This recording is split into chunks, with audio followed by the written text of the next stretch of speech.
বন্ধুরা, আমেরিকান সেনা ডেডলাইন শেষ হওয়ার আগেই আফগানিস্তান থেকে ফিরে যেতে শুরু করেছে। আফগানিস্তানের রাজধানী কাবুল থেকে আমেরিকার শেষ বিমান ওড়ার পর তালেবান যেখানে উৎসব পালন করছে সেখানে আমেরিকা যেতে যেতে আফগানিস্তানের নতুন সত্তাকে মারাত্মক আঘাত করেছে।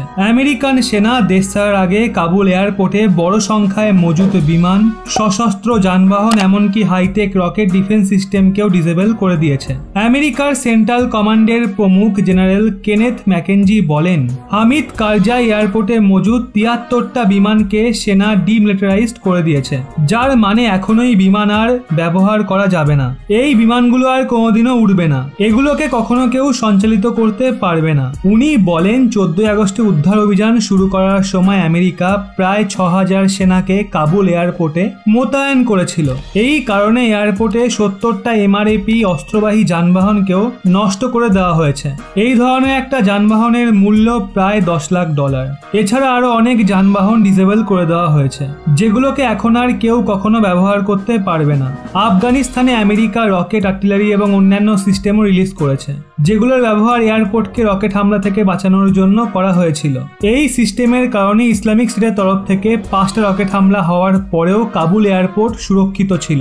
আমেরিকান সেনা বলেছে, আমরা এই সিস্টেমকে আফগানিস্তান থেকে শেষ বিমান ওড়ার শেষ মুহূর্ত পর্যন্ত চালিয়েছি। এই সিস্টেমকে ব্রেকডাউন করা যথেষ্ট কঠিন এবং সময় সাপেক্ষ। এই জন্য আমরা এই সিস্টেমকে ডিমিলিটারাইজড করে দিয়েছি, যাতে এগুলোকে কেউ আর ব্যবহার করতে না পারে।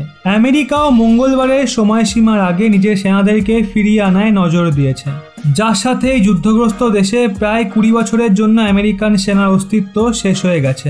আমেরিকান সেনার পুরোপুরি ফিরে যাওয়ার সাথেই কাবুলের রাষ্ট্রীয় এয়ারপোর্ট পুরোপুরি তালেবানের কন্ট্রোলে চলে এসছে। গত কিছুদিন ধরে দেশ ছাড়া মানুষের ভিড়ে ভর্তি কাবুল এয়ারপোর্ট শেষমেশ সম্পূর্ণ শান্ত হয়ে যায়। সোমবার রাতে আমেরিকার শেষ বিমান আফগানিস্তান থেকে রওনা হয়। এরই সাথে 20 বছরের লম্বা অভিযান শেষ হয় আর কাবুল এয়ারপোর্ট তালেবান নিজের নিয়ন্ত্রণে নিয়ে নেয়। এরপর আমেরিকান বিদেশ মন্ত্রী অ্যান্টনি ব্লিংকন বলেন, আজ আমরা কাবুলে নিজের কূটনৈতিক উপস্থিতিকে সমাপ্ত করেছি আর আমাদের অপারেশনকে কাতারের রাজধানী দোহায় ট্রান্সফার করেছি। আফগানিস্তানের সাথে কূটনৈতিক সম্পর্ক রাখার জন্য আমরা কাতারের দোহাতে নিজেদের পোস্টকে ব্যবহার করব। আমেরিকান ফ্লাইট থেমে গেছে আর আমাদের ফৌজ আফগানিস্তান থেকে রওনা হয়ে গেছে। যদিও আমেরিকা এখনো আফগানিস্তানকে সাহায্য করবে, কারণ আফগানিস্তানে এখনো অনেক মানুষ ফেঁসে আছে। তো আপনাদের কি মনে হয়, শেষমেশ কি আফগানিস্তানে তালেবানি সরকার গঠন হবে? অবশ্যই নিচে কমেন্টে জানান।